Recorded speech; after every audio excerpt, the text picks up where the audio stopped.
Staying healthy in ministry is vitally important to fulfilling the God-given purpose for your life. In this video series, we're looking at 5 areas of our lives as leaders that we should be healthy in: spiritually, relationally, physically, mentally, emotionally, and financially. Get ready to hear an encouraging message today from one of our speakers. Hello and welcome to the Called video series that we're calling Healthy Pastors. We're taking some time to focus on some areas that all pastors should aim to be healthy in. And so today we're going to be looking at physical health. My name is Greg Ford. I'm the lead pastor at one church in Columbus, and I'm excited to share some things with you. I kind of want to start in this first video and kind of set the tone with why this is important for us as pastors, to be healthy, to be physically healthy. I kind of want to start a little bit with what's the wrong reason to have a why, right? What's the wrong why? I think the wrong why is probably vanity, right? Let's be honest. If you're a preacher or you're a pastor, you're in front of people a lot. You might be standing up on a stage a lot, or you're maybe on video, on camera. And we're human beings, and as much as we, ultimately want to just do God's will, there is that feeling that sometimes we can have in looking at ourselves and looking at somebody else and whatever. And so I just kind of want to call that out here at the beginning, because I think if that's the approach, it's probably the wrong way to think about it. It probably won't last in terms of motivation, or if it does, it's kind of unhealthy fuel. I think let's think about the right reasons, the right why that will keep us motivated in our physical health. The first one, by the way, that I have here is that physical discipline spills over into other areas of life for better or worse. Physical discipline spills over into all other areas of our lives for better or for worse. So think of it like the great commandment, Luke 10:27, right? Love the Lord your God with all your heart, your emotions, your soul, your spiritual, your mind, mental, your neighbor, relational, and your physical, your body, your strength, it says. And so we know how it is. We are inextricably linked between our minds, our souls, our emotions, and our bodies. And so often, an issue that might start in the emotion ends up in the body, or something that starts in the body ends up in the emotion, ends up spiritually. And we've all seen this in people that we pastor. Often that broken relationship leads to a broken emotion that leads to bad physical habits, which leads to people sometimes, really having hard feelings towards God, and they just kind of spiral down. And we've seen people spiral down. I've seen people spiral up. I've seen people who had an emotional issue get something sort of fixed in their body, get physically fit, healthy, and all of a sudden it starts to impact their spiritual life. It affects their marriage and their relationships. And so when we think for ourselves, to think that we can take ourselves apart in heart, soul, mind, strength, neighbor, and be healthy in one area and have it not impact the other, I think is somewhat naive. And so I think it's important for us to know that the more discipline we can bring in the physical, it will have an impact in your emotions, in your leadership, and even in your spiritual life. Let's think about this. Jesus in the temptation in the wilderness, right?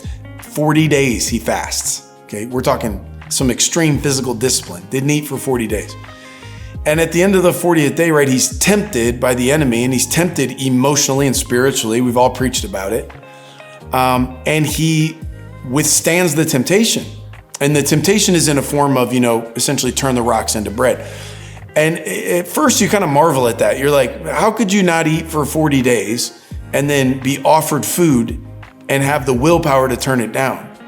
But think about it. Jesus had just turned down 120 meals. And after turning down 120 meals, what's 121?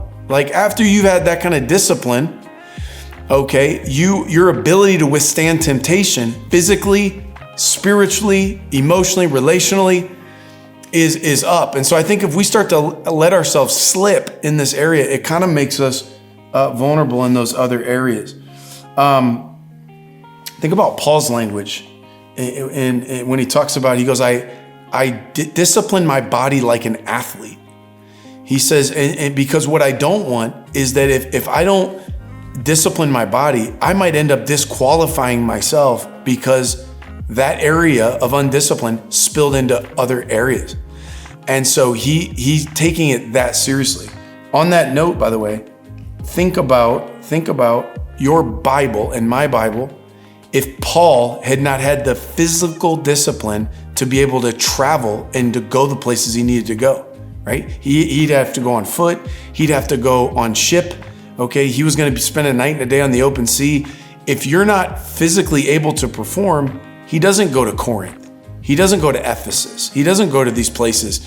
So in some ways, he's limiting his ability of what God can do through him, okay, by not being able to physically perform. And so he says, I take my body as seriously as what an athlete does. And Paul understood something, that the body makes a great slave and a terrible master. And Paul says later, don't be mastered by anything, including your own body. And so I think that physical discipline, it spills over into other areas. And what does it do ultimately is it brings freedom. It brings freedom. Think about more of Paul's writings where he talks about legalism versus discipline. So he's saying in Romans 6, he goes, man, remember when you felt you could just do whatever you felt like doing? He goes, what happened? You thought you were free, but you were actually in bondage. And he uses sin, and he goes, it turned into bondage, and you had the illusion that you were free, but really it was in bondage. I think it's the same thing with our bodies. I think it's the same thing with what we put in our bodies, what we do with our bodies, that we could actually think, well, I'm free to eat whatever I want to eat or do whatever I want to do, when the reality is you end up becoming enslaved to your own body. Okay, so physical discipline spills over into other areas, for better or for worse. Second is, I think that our physical health is a visible discipleship opportunity. A visible discipleship opportunity. So if you and I were coaching someone spiritually, we would say, hey, let's look at spiritual strength through the metaphor of the physical body. So what would you do to be physically healthy? Ingestion. And we know we are what we eat. When you eat that Cheeto, okay, and your body breaks it down, that Cheeto is no longer a Cheeto, that Cheeto is you. And so now it's fueling us. And now that what we eat, we ingest, we digest, and that turns into potential energy. And then if we turn that into energy, okay, it turns into health and conditioning and strength and all that. Well, it's the same thing spiritually, right? What you ingest in your mind, what you ingest in your ear, ultimately becomes you. It becomes potential energy, and it fuels your life. So I think by physically being in a place where we're living that in front of people, in some ways we're showing them spiritually what it would look like with these more metaphysical examples. I just think you use the physical, and what an opportunity to show the metaphysical. And I would say use every single opportunity. Those who know me, I've ruptured a bunch of tendons overdoing it physically, right? Well, every time I do, I don't waste an opportunity. I go, man, here is an injury, and a lot of people have ruptured relationships. They've ruptured their emotions. And so I'm going to use my tendon as a discipleship opportunity to kind of take people on a journey of rehabilitation. Some of you maybe really need a physical transformation. And in the same way that they watch you rehabit yourself and they watch you, okay, you physically transform. It's being inspired. Many of them will be inspired to do areas of personal transformation and healing and redemption. All of it, the body's a physical opportunity to do that. The third is, I would say, longevity. I'll tell you a quick story. One of my dad's friends from college, he's been in my life since I was a kid. And I was talking to him as a grown-up, and he told me that he has a personal goal to read 1 million pages. And that just blew me away. I had so many questions. Man, tell me, what's the best book you've ever read? Okay, and so we talked about all these things he's read, and he's on pace to read 1 million pages. And later that day, I invited him, hey, I'm gonna go exercise. You wanna go with me? And he laughed at me and he goes, no, man, I don't work out. I don't exercise. And I was like, are you serious? Really think about that. You are stewarding the investment of your mind. I was like, you're gonna read 1 million pages and then not have a longevity. How tragic for you to have 1 million pages in here and then for your body to break down too early when you really in many ways are in your prime. I want you to think about your body and what you do in terms of feeding it and resting it and conditioning it as an investment, as protecting the investment of all of the years of wisdom and learning that you've collected. I think it's really, really important. Paul says that 2 Timothy, most authors have it dated about a year before he dies. He says, hey, I've kept the faith, and I've finished the race, right?